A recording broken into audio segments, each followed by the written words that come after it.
Every month, we here at News 19 tell the stories of veterans who are positively impacting their community. News 19's Emily Forrester has this month's installment of Veterans Voices.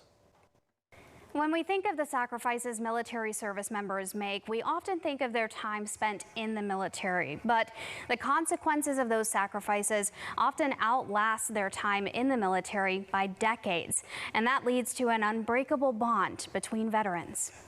My dad was military, and my dad's dad was military, and I felt like it was my opportunity to serve that I needed to give back to my country. Paul D'Agostine joined the Army in 2003. He served for 17 years, including deployments to Afghanistan, Iraq, and Kuwait, until he medically retired. I've had some injuries, some visible, some invisible. D'Agostine's time serving our country left him with long-term effects from those injuries, and he's quick to point out he's not the only one.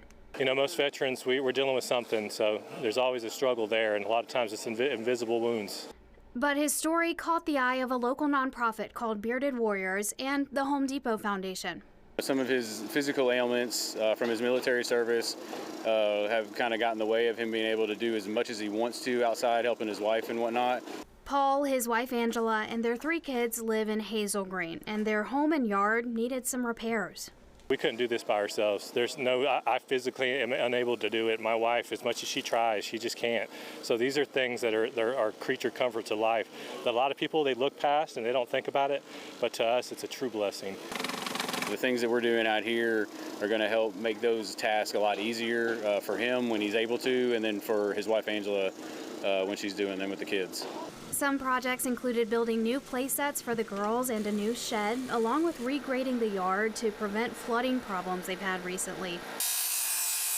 The veterans that volunteered their time at the home last month providing a visual example of the unbreakable bond between vets. You know, there's a lot of vets out there that are struggling, and we always try to take care of each other, and it doesn't surprise me one bit. There's some big hearts out there, and we see that now. It's spread throughout the property right now, but man, you know, most vets have big hearts. I get just as much out of these events as the vets that we help and whatnot. These events are twice a year, and they're always really special because we're not only helping a vet in their home and stuff like that, but we're also leaving them with a better quality of life. And that's exactly what D'Agostine and his family have now, thanks to a show of gratitude, small compared to the immense sacrifices he made while serving our country and continues to make to this day. And it's been a real blessing watching all these people come out. My eyes have been shedding tears and just giving it back to God, just being thankful for all this. In Hazel Green, Emily Forrester. Thanks.